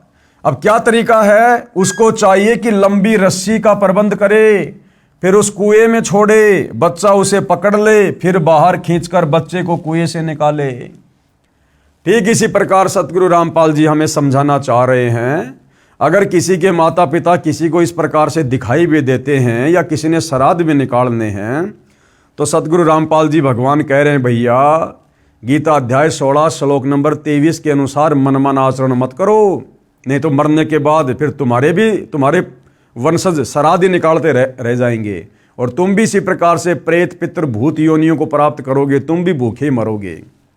उसका तरीका है अपने उन पूर्वजों की आत्माओं को शांत करने का भी और स्वयं भी अपने बचाव करने का तरीका है। वो तरीका क्या है, तत्वदर्शी संत से उपदेश लेकर शास्त्र अनुकूल भक्ति करो, उससे तुम्हारे पूर्वज जो भूत प्रेत पितृ बने हुए हैं या अन्य किसी पशु पक्षी योनि में कष्ट भोग रहे हैं, उनको भी मनुष्य जन्म मिलेगा, उस कष्ट से छुटकारा मिलेगा और तुम्हें भी सत भक्ति मिलने के चलते एक मुक्ति का रास्ता मिलेगा, मुक्ति का मार्ग मिलेगा।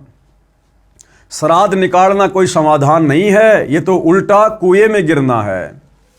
इसी प्रकार पूर्वज तो शास्त्र विधि त्याग कर मनमाना आचरण पूजा करके पितर बन चुके हैं, संतान को भी पितर बनाने के लिए पुकार रहे हैं, जिस प्रकार रुचि ऋषि के पूर्वजों ने उसको पुकारा। तत्व ज्ञान को समझकर अपना कल्याण करवाएं तथा मुझ दास रामपाल दास के पास परमेश्वर कबीर बंदी छोड़ जी की प्रदान की हुई वह विधि है, जो साधक यानी भगत को तो कल्याण करेगी, उसके पितरों की भी यानी पितर योनि छूटकर मानव जन्म प्राप्त होगा तथा भक्ति युग में जन्म होकर सत्य भक्ति करके 1 या 2 जन्म में पूर्ण मोक्ष प्राप्त करेंगे। ये तरीका है अपने उन पूर्वजों की आत्माओं को तृप्त करने का, उनकी उन पशु योनियों पितर योनियों से उनको छुटकारा दिलाने का। विचार करें गुरुदेव क्या कह रहे हैं। जैसा कि उपरोक्त रुचि ऋषि की कथा में पितर डर रहे हैं कि यदि हमारे श्राद्ध नहीं किए गए तो हम पतन को प्राप्त होंगे। यानी भाई और बहनों, ये शरीर छोड़ने के बाद हमें जो भी शरीर प्राप्त होता है, इस काल प्रेरणा से हम उस शरीर को छोड़ना नहीं चाहते। कुत्ता चाहे कितना ही भयंकर रोगी क्यों ना हो, पिछले पैर क्यों ना टूट गए हों, कमर पे किसी गाड़ी का पहिया क्यों ना चढ़ गया हो, वो भी उस योनि में जीना ही चाहता है, मरना नहीं चाहता। तो ठीक इसी प्रकार मरने के बाद शास्त्र विरुद्ध साधना करने वाले साधक जब ये प्रेत योनि प्राप्त करते हैं, पितर योनि प्राप्त करते हैं, तो इनको भी डर लगता है कि हमारा शरीर ना छूट जाए। वो जिस सूक्ष्म शरीर में रहते हैं, उस सूक्ष्म शरीर में भले कितने कष्ट हों, परंतु मरना वो भी नहीं चाहते। जैसा कि उपरोक्त रुचि ऋषि की कथा में पितर डर रहे हैं कि यदि हमारे श्राद्ध नहीं किए गए तो हम पतन को प्राप्त होंगे, अर्थात मृत्यु हो जाएगी। अब उनको पितर योनि जो अत्यंत कष्टमय है, अच्छी लग रही है, उसे त्यागना नहीं चाह रहे हैं। ये तो वही कहानी वाली बात है कि एक समय एक ऋषि को अपने भविष्य के जन्म का ज्ञान हुआ। अब गुरुदेव एक कथा सुना रहे हैं कि इस काल ने कैसा भयंकर जाल आप और हमारे ऊपर डाल रखा है। हम मनुष्य हैं, आज वर्तमान में हर प्रकार से सुख सुविधा भोग रहे हैं, परंतु मरना कोई नहीं चाहता। चाहे हॉस्पिटल में भयंकर रोग से आदमी सड़ रहा है और पता है कि तुम मरेगा, लेकिन फिर भी मरना नहीं चाहता। अपनी जमीन बेच देगा, गहने बेच देगा अपने इलाज के लिए। इसी प्रकार शरीर छूटने के बाद जब हम अन्य योनियों में जाते हैं, जो शास्त्र अनुसार भक्ति साधना नहीं करते, भले वो सूअर की योनि में चला गया। अब सूअर का क्या जीवन भाई और बहनों, गधे का क्या जीवन, कितना कष्ट, दुख ही दुख है। परंतु वो गधा भी मरना नहीं चाहता, उस शरीर को उत्तम शरीर मान रहा है। वो सूअर भी मरना नहीं चाहता, उस शरीर को उत्तम शरीर मान रहा है। तो इसी विषय में पूज्य गुरुदेव भगवान हमें एक ऋषि की कथा सुना रहे हैं, जो इसी प्रकरण से संबंधित है। एक समय एक ऋषि को अपने भविष्य के जन्म का ज्ञान हुआ। उसने अपने बेटों को बताया कि मेरा अगला जन्म फला फला व्यक्ति के घर पर एक सूअरी से होगा और मैं सूअर का जन्म पाऊंगा। उस सूअरी के गले में गांठ है, यह उसकी पहचान है। उसके पेट से मेरा जन्म होगा। मेरी पहचान ये होगी कि मेरे सिर पर गांठ होगी जो दूर से दिखाई देगी। मेरे बच्चों, उस व्यक्ति से मुझे मोल ले लेना तथा मुझे मार देना और मेरी गति कर देना। यानी उस व्यक्ति को पता था, जो मनुष्य जन्म में था, वो ऋषि, कि भाई मेरा अगला जन्म सूअरी के पेट से होगा। और अपने बच्चों को उसने पहले बता दिया कि बच्चों, सूअर का जन्म तो बड़ा दुखदायी होता है, बड़ा कष्टदायी होता है। बच्चों, मैं बड़ा दुख पाऊंगा, इसलिए तुम एक काम करना, मैं तुम्हें पहले बता रहा हूं कि मेरा अगला जन्म फला फला व्यक्ति के घर पर जो सूअर है ना, वहां एक सूअरी के पेट से होगा। और कौन सी सूरी के पेट से होगा? जिस सूरी के जो है गले के पास में गांठ होगी, तुम पहचान कर लेना। और उस सूरी के पेट से जन्म लिया हुआ मैं कौन सा बच्चा होऊंगा? मेरे सर में गांठ होगी जो दूर से दिखाई देगा, तो तुम पहचान कर लेना कि ये हमारा पिताजी है। और मुझे मोल ले लेना और फिर मेरे को मार देना किसी भी प्रकार से, ताकि मेरी गति हो जाए, उस शरीर से मेरा छुटकारा हो जाए। बच्चों ने कहा, बहुत अच्छा पिताजी। ऋषि ने फिर आंखों में पानी भरकर कहा कि बच्चों, कहीं लालचवश मुझे मोल न लो और मुझे तुम मारो नहीं। ये कार्य तुम अवश्य करना, नहीं तो मैं सुअर योनि में महाकष्ट उठाऊंगा। बच्चों ने पूर्ण विश्वास दिलाया कि पिताजी, हम जरूर आपका कल्याण करवा देंगे। उसके पश्चात कुछ दिनों में उस ऋषि का देहांत हो गया। उसी व्यक्ति के घर पर उसी गले में गांठ वाली सूरी के वही सिर पर गांठ वाला बच्चा भी अन्य बच्चों के साथ उत्पन्न हुआ। उस ऋषि के बच्चों ने वह सूरी का बच्चा मोल ले लिया, तब उसे मारने लगे। उसी समय वह बच्चा बोला, उसी समय काल प्रेरणा से वो बच्चा बोला, बेटा मुझे मत मारो, मेरा जीवन नष्ट करके तुम्हें क्या मिलेगा। क्योंकि अब उस सूअर की योनि में आने के बाद उसे लगा कि बस बहुत बढ़िया है, आनंद ही आनंद है। सारा दिन गटर में पड़े रहते हैं, गंदगी में नाक रगड़ते रहते हैं, ना कमाना ना धमाना, ना स्कूल जाना, ना फीस भरना, ना नमक तेल मिर्च की चिंता, बस इससे बड़ा जीवन और कुछ नहीं है। तो जब वो बेटे गए और उसको मोल ले लिया और जैसे मारने लगे, तो तुरंत वो बोला कि बेटा मुझे मत मारो, अरे मैंने तुम्हारा क्या बिगाड़ दिया, मुझे रहने दो। तब उस ऋषि के पूर्व जन्म के बेटों ने कहा, पिताजी आपने ही तो कहा था। तब वह सूअर के बच्चे रूप में ऋषि बोला कि मैं आपके सामने हाथ जोड़ता हूं, मुझे मत मारो। मेरे भाइयों यानी अन्य सूअर के बच्चों के साथ मेरा दिल लग रहा है, मुझे बख्श दो। बच्चों ने वह बच्चा छोड़ दिया और मारा नहीं। इसी प्रकार ये जीव जिस भी योनि में उत्पन्न हो जाता है उसे त्यागना नहीं चाहता, जबकि यह शरीर एक दिन सभी का जाएगा। इसलिए भावुकता में न बहकर थोड़ा विवेक से कार्य करना चाहिए। ये दास रामपाल दास जो साधना बताएगा उसे आम के आम और गुटलियों के दाम भी मिलेंगे। यानी आत्मा का कल्याण तो होगा ही होगा। हमें यहां भी जब तक जिएंगे सर्व लाभ होंगे, सर्व सुख होंगे। इसी विष्णु पुराण में तीसरे अंश के अध्याय 15 श्लोक 55 से 56 पर 213 पर लिखा है कि और वो ऋषि शगर राजा को बता रहा है। क्या बता रहा है? हे राजन, श्राद्ध करने वाले पुरुष से पितरगण विश्वदेवगण आदि सभी संतुष्ट हो जाते हैं। हे भूपाल, पितरगण का आधार चंद्रमा है और चंद्रमा का आधार योग, योग यानी शास्त्र अनुकूल भक्ति है। इसलिए श्राद्ध में, अब देखो विष्णु पुराण क्या बता रहा हमारे को, श्राद्ध निकालने की क्या विधि बता रहा है। इसलिए श्राद्ध में योगी यानी तत्व ज्ञान अनुसार शास्त्र विधि अनुसार साधक जन को अवश्य बुलाएं। यदि श्राद्ध में 1000 ब्राह्मण भोजन कर रहे हों, कौन से ब्राह्मण? जो शास्त्रों को त्याग कर भ्रमित साधना करते हैं, उस प्रकार के 1000 ब्राह्मण अगर श्राद्ध में बैठकर भोजन कर रहे हों, उनके सामने एक योगी यानी एक भगत, कौन सा भगत? जो तत्वदर्शी संत से उपदेश लेकर शास्त्रों के अनुसार भक्ति कर रहा हो। उनके सामने एक योगी शास्त्र अनुकूल साधक भी हो तो वह उन 1000 ब्राह्मणों का भी उद्धार कर देता है तथा यजमान का भी उद्धार कर देता है। पितरों का उद्धार का अर्थ है कि पितरों की योनि छूटकर मानव शरीर मिलेगा। यजमान तथा ब्राह्मणों के उद्धार से तात्पर्य यह है कि उनको सत्य साधना का उपदेश करके मोक्ष का अधिकारी बनाएगा।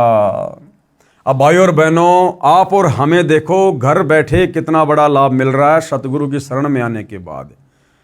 अब हम भगत भाई बहनों ने कोई श्राद्ध नहीं निकालने, ना हम निकालते, ना हम कोई शास्त्र विरुद्ध पाखंड पूजा करते, ना कोई कर्मकांड करते और करवाते, ना सहयोग देते, क्योंकि सहयोग देना भी परमात्मा का दोषी कहलाता है। अब भाई और बहनों, जो विष्णु पुराण में श्राद्ध निकालने की उत्तम व्यवस्था जो लिखी हुई है कि भाई अगर शास्त्र अनुकूल भक्ति करने वाला एक व्यक्ति और शास्त्र विरुद्ध साधना करने वाले 1000 ब्राह्मणों के सामने बैठा दिया जाए तो शास्त्र अनुकूल साधना करने वाला एक योगी, एक भगत उन 1000 ब्राह्मणों का भी और साथ में श्राद्ध निकालने वाले उस व्यक्ति का भी, और साथ में जिसके लिए वो श्राद्ध निकाल रहा है अपने पूर्वजों के लिए, जो प्रेत पित्र बने हुए हैं, उन सब का उद्धार हो जाता है। अब आप और हमारा किस प्रकार से हो रहा है?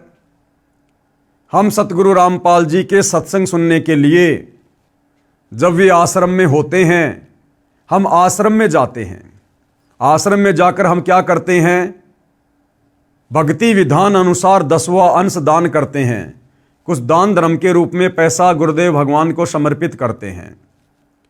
फिर हमारे उस दान धर्म से वहां आश्रम में आने वाले हजारों भगत भाई बहन जो शास्त्र अनुकूल साधना कर रहे होते हैं, वो सब भोजन भंडारा खाते हैं। यानी भाइयों और बहनों, विष्णु पुराण में तो लिखा कि यदि एक भगत भी, एक योगी जो शास्त्रों के अनुसार साधना करता है, सच्चे तत्वदर्शी संत से उपदेश लेकर उसके भोजन करने से तुम्हारे पितरों का और तुम्हारा भी उद्धार हो जाता है।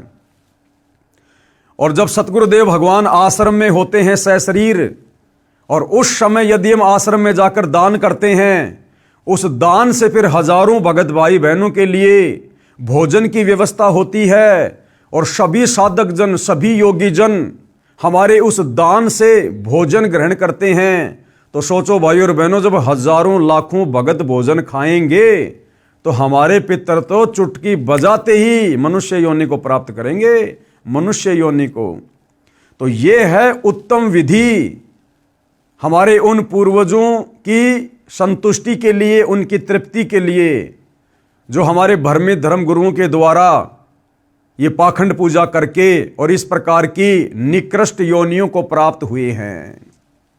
और वर्तमान में हमारे भ्रमित धर्मगुरुओं के द्वारा जिस प्रकार से श्राद्ध निकलवाए जाते हैं पाखंड पूजा के तहत, कर्म कांड के तहत, ये शास्त्र विरुद्ध होने से ना तो उनके पितरों की तृप्ति होगी और उल्टा वो श्राद्ध निकालने वाला भी पाप का भागी, और श्राद्ध का भोजन खाने वाला उस श्राद्ध निकालने वाले से भी कई गुना ज्यादा पाप का भोगी। पेश है प्रमाण के लिए श्री विष्णु पुराण के 3रे अंश के अध्याय 15 श्लोक 55-56 की फोटोकॉपी, यानी परमाणु सहित सब कुछ बताया जा रहा है। यह विष्णु पुराण का 3रा अंश है। हे भूपाल, यानी हे पृथ्वी के राजा, पितृगण का आधार चंद्रमा है और चंद्रमा का आधार योग है, यानी शास्त्र अनुकूल भक्ति है। इसलिए श्राद्ध में योगी जनों को नियुक्त करना अति उत्तम है, यानी शास्त्र अनुकूल सत भक्ति कर रहे भगत को नियुक्त करना, उसको बुलाना अति उत्तम है। हे राजन, यदि श्राद्ध भोजी 1000 ब्राह्मणों के सम्मुख एक योगी भी हो, यानी एक सच्चा भगत भी हो, तो वह यजमान सहित उन सब का उद्धार कर देता है। अब सतगुरु रामपाल जी सबसे बड़े योगी हैं, हालांकि परमेश्वर हैं, परमात्मा हैं, लेकिन इस विधि अनुसार हम सोचे विचार करें तो सतगुरु रामपाल जी वर्तमान में धरती पर सबसे बड़े योगी हैं जो शास्त्र अनुकूल सत भक्ति कर रहे हैं। तो ऐसे में उनकी शरण ग्रहण करके उनसे उपदेश लेकर जब हम उनके रहते सहते आश्रम में जाएंगे, दान धर्म करेंगे, तो वहां हजारों भगत भाई बहन आएंगे, वो भी भोजन करेंगे। और सतगुरु रामपाल जी भी उसी भंडारे से भोजन करते हैं। तो सतगुरु रामपाल जी को भोग लगने के बाद उस भगत के जो पूर्वज होते हैं, जो अंध भक्ति करके आज भूत प्रेत पित्र बने हुए हैं, पशु पक्षी योनियों में कष्ट उठा रहे हैं, उन सब को तुरंत मनुष्य जन्म मिलेगा और सतगुरु रामपाल जी उन्हें भी अपनी शरण में लेंगे। ठीक इसी प्रकार भाइयों और बहनों, वर्तमान में गीता जी अध्याय 3 श्लोक नंबर 13 के अनुसार हम सतगुरु रामपाल जी के सभी भगत भाई बहन जिस प्रकार से उस विधान को फॉलो करते हुए अपने अपने घर पर प्रतिदिन भोग की आरती के साथ सतगुरु रामपाल जी को भोग लगा रहे हैं, ये वही विधि है जो विधि इस विष्णु पुराण में लिखी हुई है। या हमारे घर पर जो भगत भाई बहन आते हैं और हम श्रद्धा के साथ उनको भोजन पानी करवाते हैं, भंडारा करवाते हैं, ये वही विधि है जो विधि यहाँ पर लिखी हुई है। लेकिन हमारा मकसद, हमारा टारगेट विशेष हमारे पूर्वजों की मुक्ति करवाने का नहीं होना चाहिए। हमने मन में विचार भी नहीं करना चाहिए, वो तो ऑटोमेटिक होगा ही होगा। हम ना सोचेंगे तो भी इस विधि से भक्ति करने के कारण हमारे पूर्वजों का कल्याण होगा ही होगा। योगी की परिभाषा, अब गुरुदेव समझा रहे कि योगी यानी भगत क्या होता है, भगत की क्या परिभाषा है। गीता अध्याय 2 श्लोक नंबर 53 में कहा है कि हे अर्जुन, जिस समय आपकी बुद्धि भिन्न भिन्न प्रकार के भ्रमित करने वाले ज्ञान से हटकर एक तत्व ज्ञान पर स्थिर हो जाएगी, तब तू योगी बनेगा। अर्थात तत्वदर्शी संत से सत्संग सुनने के बाद जब हमारा मन, हमारी बुद्धि, हमारा चित्त इस बात को दृढ़ता के साथ में स्वीकार कर लेगा कि सतगुरु रामपाल जी जो शास्त्र अनुकूल प्रमाणित सत भक्ति बता रहे हैं, इस भक्ति के अलावा संसार में दूसरा कोई भक्ति मार्ग नहीं है, और सतगुरु रामपाल जी के अलावा आत्मा का कल्याण करवाने वाला परम संत दूसरा कोई धरती पर नहीं है। जब इतना हमें दृढ़ विश्वास हो जाएगा, उसके बाद चाहे ब्रह्मा विष्णु महेश भी कोई भी रूप धारण करके यदि हमें इस सत भक्ति से भ्रमित करने का प्रयास करेंगे तो भी हम डगमग नहीं होंगे, और ज्ञान के आधार से उन्हें दो टूक जवाब दे देंगे, उनको भी मुंह की खाके जानी पड़ेगी। जब भगत भक्ति मार्ग पर ज्ञान को आधार बनाकर इतना दृढ़ होगा, तब वह योग को प्राप्त करता है, अर्थात तब तो वो भगत कहलाता है, पक्का भगत, सच्चा भगत। गीता अध्याय 2 श्लोक 53 में कहा है कि हे अर्जुन, जिस समय आपकी बुद्धि भिन्न भिन्न प्रकार के भ्रमित करने वाले ज्ञान से हटकर एक तत्व ज्ञान पर स्थिर हो जाएगी, तब तू योगी बनेगा, अर्थात भगत बनेगा। अब बहुत सारे भगत क्या करते हैं, सतगुरु रामपाल जी से उपदेश भी ले लिया, ज्ञान को अच्छे से समझा नहीं, सत्संग ध्यान से सुने नहीं, कुछ दिनों बाद यूट्यूब पर देखेंगे फला फला बाबा प्रवचन कर रहा है, सतगुरु रामपाल जी की निंदा चुगली कर रहा है, उनके शास्त्र प्रमाणित सत्संगों में मीन मेख निकाल रहा है, और वो नादान भगत जो सतगुरु रामपाल जी से उपदेश भी ले चुका है, लेकिन अपने कमजोर संस्कार के कारण, अपनी ज्ञानहीनता के कारण, सत्संग ज़्यादा ना सुन पाने के कारण, और उस काल के दूत की बातों में आ जाता है, जो काल का दूत स्पेशल इसी पंथ में सतगुरु रामपाल जी की संगत को भ्रमित करने के लिए माया मोह नाम के उस व्यक्ति की तरह काल के द्वारा भेजा गया होता है। और यदि वो भगत उसकी मीठी मीठी बातों को सुनकर, क्योंकि कबीर परमात्मा अपनी वाणी में कहते हैं कि भाई बीजक की बाता कहे और बीजक नाही हाथ, और पृथ्वी डुबोवन उतरे ये कर कर मीठी बात। तो वो नादान भगत भ्रमित हो जाता है कि कहीं सतगुरु रामपाल जी से अच्छा ज्ञान, उत्तम ज्ञान, श्रेष्ठ ज्ञान कहीं इस बाबा के पास ना हो। क्यों? क्योंकि उसने ज्ञान को अच्छे से आधार नहीं बनाया। इसलिए परमात्मा कहते हैं भाई ज्ञान संपूर्ण हुआ नहीं, हृदय नहीं छिदाए, और देखा देखी भक्ति का रंग नहीं ठहराए। तो इस प्रकार का जो भगत होता है वो सतगुरु से उपदेश लेने के बाद भी डगमग वाली स्थिति में रहता है, जिसको योगी नहीं कह सकते, जिसको रियल में भगत की संज्ञा, योगी की संज्ञा नहीं दी जा सकती है।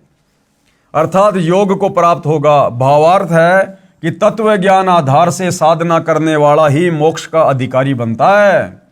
उसी में नाम साधना भक्ति का धन होता है, वह राम नाम की कमाई का धनी होता है। इसलिए यह दास यानी सतगुरु रामपाल जी कह रहे हैं कि आपको वह शास्त्र अनुकूल साधना प्रदान करेगा जिससे आप योगी यानी सत्य साधक हो जाओगे। आपका कल्याण तथा आपके पितरों का भी कल्याण हो जाएगा। जैसा कि विष्णु पुराण तीसरे अंश अध्याय 15 श्लोक 13 से 17 पेज नंबर 210 पर लिखा है कि देवताओं के निमित्त श्राद्ध पूजा में अयुग्म संज्ञा 3, 5, 7, 9 की संज्ञा में ब्राह्मणों को एक साथ भोजन कराएं तथा उनका मुंह पूर्व दिशा की ओर बैठाकर भोजन कराएं तथा पितरों के लिए श्राद्ध पूजा करने के समय युगम संज्ञा 2, 4, 6, 8 यानी इतनी संख्या में ब्राह्मणों को बुलाकर और किसी का मुंह उत्तर दिशा में तो किसी का मुंह पूर्व दिशा में करके उनको भोजन करवाना चाहिए, जिससे उनके पूर्वजों की पितरों की तृप्ति हो जाती है। अर्थात ये भी कोई समाधान नहीं है भाइयों और बहनों, ये शास्त्र अनुकूल साधना का हिस्सा नहीं है। विचार करने की बात है कि इसी विष्णु पुराण इसी तीसरे अंश के अध्याय 15 में श्लोक 55-56 पृष्ठ 213 पर यह भी तो लिखा है कि एक योगी यानी शास्त्र अनुकूल सत्य साधना करने वाला भगत अकेला ही पितरों तथा 1000 ब्राह्मणों तथा यजमान सहित सबका उद्धार कर देगा। फिर ये इस प्रकार की बकवाद क्यों लिख दी गई है कि 3, 5, 7, 9 इस प्रकार की संख्या में ब्राह्मणों को बैठा कर पूर्व दिशा में मुंह कर उनको भोजन करवाना चाहिए। तो ये जो है भाई और बहनों, ये इन ऋषि मुनियों का अपना अनुभव है। ये इन ऋषि मुनियों की मनमानी सोच है, इनका अपना अनुभव है, जिसे सर्व लाभ प्राप्त हो जाएगा। कबीर परमेश्वर जी ने कहा है कि भाई एक कै साधे सब सदै, सब साधे सब जाए, और माली सींचे मूल को फले फूले अघाए।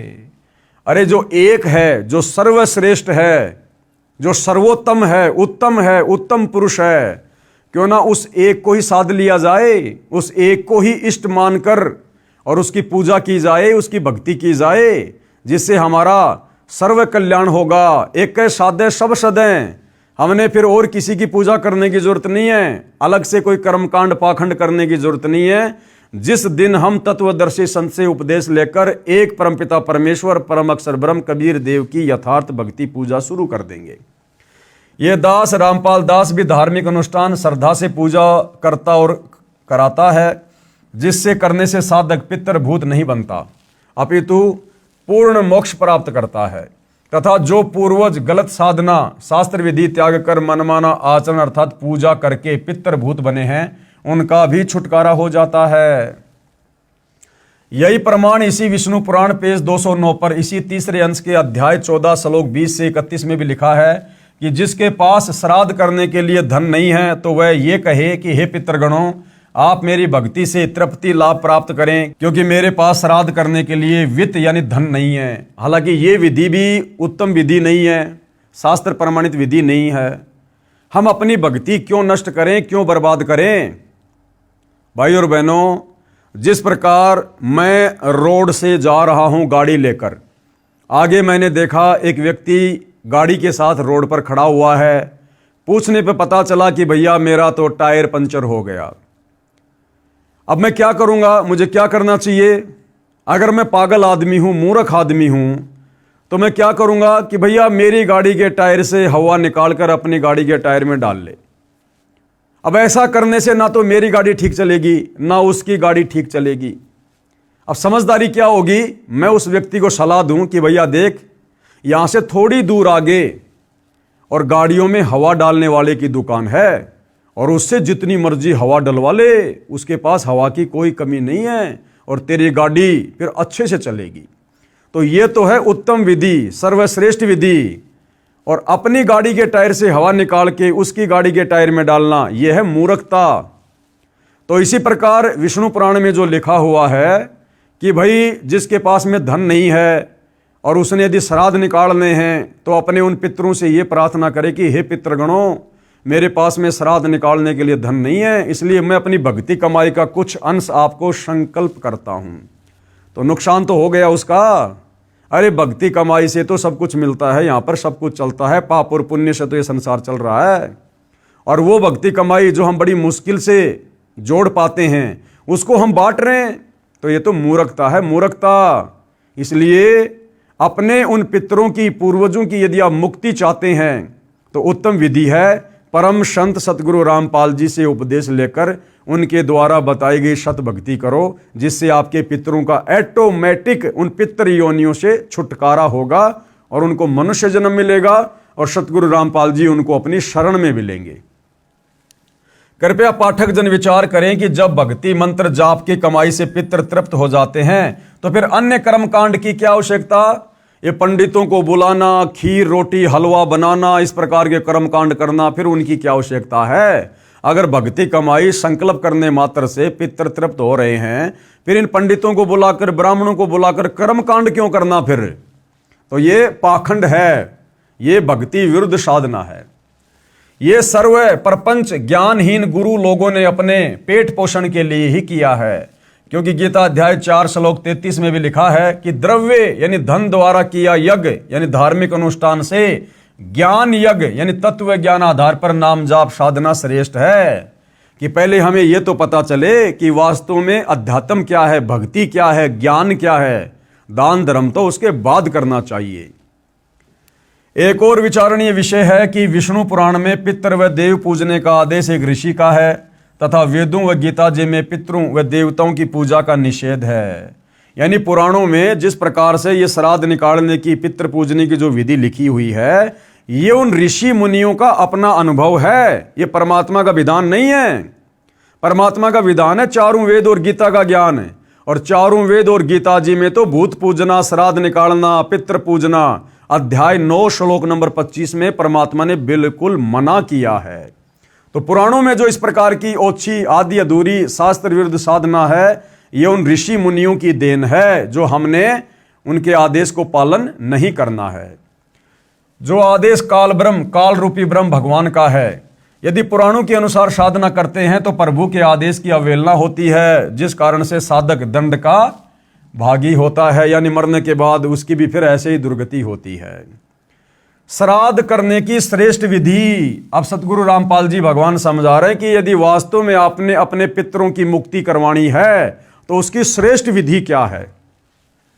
श्री विष्णु पुराण के 3रे अंश में अध्याय 15 श्लोक 55-56 पृष्ठ 153 पर लिखा है कि श्राद्ध के भोज में, यानी श्राद्ध के समय जो भोजन बनाया जाता है, यदि एक योगी यानी शास्त्रोक्त साधक को भोजन करवाया जाए तो श्राद्ध भोज में आए हजारों ब्राह्मणों तथा यजमान के पूरे परिवार सहित सभी पितरों का उद्धार कर देता है। अब वो विधि वर्तमान में कहाँ है? वो सतगुरु रामपाल जी के पास है, उनके पंथ में है। विवेचन मेरे यानी लेखक कौन? सतगुरु रामपाल जी के तत्व ज्ञान को सुन समझकर भगत दीक्षा लेकर साधना करते हैं। ये योगी यानी शास्त्रोक्त साधक हैं। हम सत्संग समागम करते हैं, उसमें भोजन भंडारा लंगर भी चलाते हैं। जो व्यक्ति उस भोजन भंडारे में दान करता है, उससे बने भोजन को योगी यानी मेरे शिष्य तथा ये दास सब खाते हैं। ये दास यानी लेखक सतगुरु रामपाल जी सत्संग सुनाकर नए व्यक्तियों को यथार्थ भक्ति ज्ञान बताता है और शास्त्रों के प्रमाण प्रोजेक्टर पर दिखाता है, जिस कारण से श्रोता शास्त्र विरुद्ध साधना त्याग कर शास्त्रोक्त साधना करते हैं। इस प्रकार उस परिवार का उद्धार हुआ। उनके द्वारा दिए दान से बने भोजन को भक्तों ने खाया, इससे पितरों का उद्धार हुआ। पितर जूनी छूटकर अन्य जन्म मिल जाता है। सत्संग में यदि 1000 ब्राह्मण भी उपस्थित हों तो वे भी सत्संग सुनकर शास्त्र विरुद्ध साधना त्याग कर अपना कल्याण करवा लेते हैं। ये है उत्तम विधि सर्व कार्यों को सिद्ध करने की। ये है वो वाणी, एक साधे सब सदे, सब साधे सब जाए, और माली सींचे मूल कूं फले फुले अघाए। जैसे आप जी ने पहले पढ़ा कि कबीर जी ने गंगा के तट पर ब्राह्मणों को ज्ञान देकर उनकी शास्त्र विरुद्ध साधना को गलत सिद्ध करके सत्य साधना के लिए प्रेरित किया। उन ब्राह्मणों ने सतगुरु कबीर जी से दीक्षा लेकर अपना कल्याण करवाया। अन्य साधना जो शास्त्रों के विरुद्ध थी त्याग दी और सुखी हुए। तो ठीक इसी प्रकार वर्तमान में भी मानव समाज ने सतगुरु रामपाल जी की बातों को, उनके सत्संगों को, उनके द्वारा लिखी पुस्तकों को गहनता से पढ़कर, सोचकर, समझकर, चिंतन मनन करके अपनी आत्मा के कल्याण हेतु और अपने पूर्वजों की आत्मा के कल्याण हेतु इस सतभक्ति को शीघ्रातिशीघ्र अपना लेना चाहिए। दास की प्रार्थना है, यानी सतगुरु रामपाल जी कह रहे हैं कि वर्तमान में मानव समाज शिक्षित है, वह अवश्य ध्यान दे तथा शास्त्र विधि अनुसार साधना करके पूर्ण परमात्मा के सनातन परम धाम शाश्वतम स्थानम यानी सतलोक, जो कभी खंड नहीं होता, नष्ट नहीं होता, अर्थात सतलोक को प्राप्त करें, जिससे पूर्ण मोक्ष तथा परम शांति प्राप्त होती है। गीता अध्याय 15 श्लोक 4 तथा अध्याय 18 श्लोक 62 में जिसको प्राप्त करने के लिए कहा है, इसके लिए तत्वदर्शी संत की तलाश करो। तत्वदर्शी संत के बिना नहीं मिलेगा। और तत्वदर्शी संत के विषय में कहाँ बोला गया है? गीता अध्याय 4 श्लोक 34 कि अर्जुन, उस तत्व ज्ञान को प्राप्त करने के लिए किसी तत्वदर्शी संत की खोज कर, भली भांति उसको दंडवत प्रणाम करके उसको प्रसन्न कर, फिर वो तत्वदर्शी महात्मा तुझे तत्व ज्ञान का उपदेश करेंगे, जिससे आपको परम शांति होगी और परम गति प्राप्त होगी। एक श्रद्धालु ने कहा कि मैं आपसे उपदेश लेकर आप द्वारा बताई साधना भी करता रहूंगा तथा श्राद्ध भी निकालता रहूंगा तथा अपने घरेलू देवी देवताओं को भी ऊपरले मन से पूजता रहूंगा, इसमें क्या दोष है? भाई इसमें तो दोष ही दोष है, परमात्मा का विधान भी तोड़ रहे हो। यानी राजा ने विधान बना दिया कि जो व्यक्ति चोरी करेगा उसको फला फला दंड मिलेगा, और जो व्यक्ति सरकारी नौकरी करेगा उसको ये तनख्वाह मिलेगी। और वो व्यक्ति कहे कि मैं सरकारी नौकरी भी करता हूँ और साथ में चोरी भी करता रहूंगा, इसमें क्या दोष है? भैया नौकरी करेगा उसके तो तनख्वाह मिलेगी, और चोरी करेगा उसका दंड भी मिलेगा। मुजदास की प्रार्थना, संविधान की किसी भी धारा का उल्लंघन कर देने पर सजा अवश्य मिलेगी। इसलिए पवित्र गीता जी व पवित्र चारों वेदों में वर्णित व वर्जित विधि के विपरीत साधना करना व्यर्थ है। यानी गुरुदेव भगवान कह रहे हैं कि पवित्र चारों वेद और चारों वेदों का निष्कर्ष गीता जी, अगर आपने इसके विपरीत साधना की तो भाई आप परमात्मा के दोषी बनोगे, शास्त्र विरुद्ध साधना करने के चलते। इसका प्रमाण पवित्र गीता जी अध्याय 16 श्लोक 23-24 में है। यदि कोई कहे कि मैं कार में पंचर ऊपरले मन से कर दूंगा, नहीं, राम नाम की गाड़ी में पंचर करना मना है। ठीक इसी प्रकार शास्त्र विरुद्ध साधना हानिकारक ही है। जो भाई कह रहा था ना कि मैं जी आपसे भी नाम ले लूंगा और ऊपरले मन से श्राद्ध भी निकालता रहूंगा, तो गुरुदेव भगवान समझा रहे, नादान प्राणी, तू अपनी गाड़ी लेकर जा रहा है और गाड़ी को साइड में रोककर कहे कि मैं तो ऊपरले मन से गाड़ी के टायर में पंचर कर देता हूं, मैं जानबूझ के थोड़ी कर रहा हूं, ऊपरले मन से कर देता हूं, तो पंचर ही है, तेरा कार्य तो बाधित होगा ही होगा। तो इसी प्रकार परमात्मा का नियम तोड़ देने से हम प्राणी दंड के भागी होते हैं। और ये जो शास्त्र विरुद्ध साधना है, ये परमात्मा के विधान को तोड़कर, उनकी नियम और मर्यादाओं को तोड़कर, उनके संविधान को, जो भक्ति वाला संविधान है, उस संविधान को तोड़कर किया जाने वाला मनमाना आचरण है। और भाई इसकी सजा प्राणी को भुगतनी पड़ती है। कोई ये ना सोचे कि भाई मैं कोई बाबा रामपाल जी की भक्ति नहीं कर रहा, ना मुझे आवश्यकता है, और मैं तो जो कर रहा हूँ वही ठीक है, मेरे तो सारे ठाट बाट हैं, बड़ी कंपनी चला रहा हूँ, बड़ी फैक्ट्री है मेरे पास में, या बड़ी नौकरी है, बड़ा बिजनेस है, मेरे बच्चे बढ़िया कमा रहे हैं, हमें क्या आवश्यकता भक्ति की। भैया इस जन्म में आपको जो भी ठाट बाट हैं, भले आप संत रामपाल जी के भगत भी नहीं हैं, आप भले और भी कोई भक्ति नहीं करते, सारे उल्टे काम करते हैं, मांस आप खा रहे हैं, शराब आप पी रहे हैं, 2 नंबर के काम आप करते हैं, रिश्वत आप ले रहे हैं, फिर भी आपके घर में ठाट बाट हैं। भैया वर्तमान में आपको जो भी कुछ मिल रहा है इस मनुष्य जीवन में, ये आपके पिछले मनुष्य जन्म में की गई भक्ति का प्रतिफल है, और इसको आप जी बर्बाद कर रहे हैं आगे से सत भक्ति ना करके। तो इस जन्म में तो मान लीजिए आपके बड़े ठाट बाट हो रहे हैं और आपको लग रहा है मुझे भक्ति की क्या आवश्यकता है। ये जन्म कोई हमेशा नहीं रहेगा। वैसे ही कलयुग में 80-90 साल में आदमी निकल लेता है, और वैसे तो जीवन का 1 सेकंड का भरोसा नहीं। तो फिर आत्मा की यात्रा यहीं थोड़ी रुक जाती है। ये शरीर छोड़ने के बाद फिर भैया दुख ही दुख है। गधे की योनि, कुत्ते की योनि, सूअर की योनि, गंदी नाली का कीड़ा, जंगली जानवर, कभी प्रेत बनेंगे, कभी पितर बनेंगे, कभी भूत बनेंगे, फिर नरक में जाएंगे। फिर भैया फिर क्या बहानेबाजी करोगे? इसलिए इस मनुष्य जन्म में भक्ति करना हमारा प्रथम मकसद होना चाहिए, क्योंकि 84 लाख योनियों से बाहर निकालकर परमात्मा हमें ये मनुष्य जन्म सिर्फ और सिर्फ तत्वदर्शी संत की शरण में आकर सत भक्ति करके अपनी आत्मा का कल्याण करवाने के लिए देता है। बाकी इस जीवन में जैसा भी है, बेटा बेटी मिलना, कार कोठी मिलना, सुख या दुख मिलना, ये सब कुछ पहले से परमात्मा के द्वारा निर्धारित होता है। तो भाई इन बातों से, इन भ्रमणाओं से थोड़ा बाहर निकलो, और इन भ्रमणाओं से बाहर निकला जाएगा सतगुरु रामपाल जी के सत्संग सुन के, उनके प्रवचन सुनकर। दूसरा कोई तरीका धरती पर नहीं है। तो परम संत धरती पर आए हुए हैं, अति शीघ्र पहले उनके ज्ञान को समझो। और अब तो भगवान ने हमें विज्ञान दे दी, आधुनिक उपकरण दे दिए, सबकी जेब में मोबाइल डाल दिए। 30, 40, 50 साल पहले नहीं थी ये सुविधा। ये इस भक्ति युग में हमसे भक्ति करवाने के लिए परमात्मा ने विज्ञान दी है। तो हमने परमात्मा के द्वारा दिए गए इन उपकरणों का लाभ उठाना चाहिए। मोबाइल में फालतू के वीडियो वाडियो ना देखकर परमात्मा की चर्चा सुननी चाहिए, सतगुरु रामपाल जी के सत्संग सुनने चाहिए। और हमने अतिशीघ्र उपदेश लेकर आत्मा का कल्याण करवाना चाहिए। अन्यथा भैया आगे चलकर फिर दुख ही दुख हैं, कष्ट ही कष्ट हैं।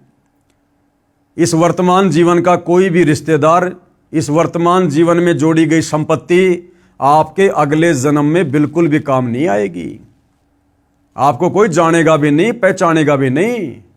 आप कहां जाओगे, किस योनि में जाओगे, किस देश में जन्म प्राप्त करोगे, आपका ये वर्तमान परिवार, वर्तमान की संपत्ति, वर्तमान के रिश्तेदार, वर्तमान की जान पहचान, वर्तमान की चौधर, वर्तमान की महिमा, ये यहीं खाक हो जाएगी, मिट्टी में मिल जाएगी।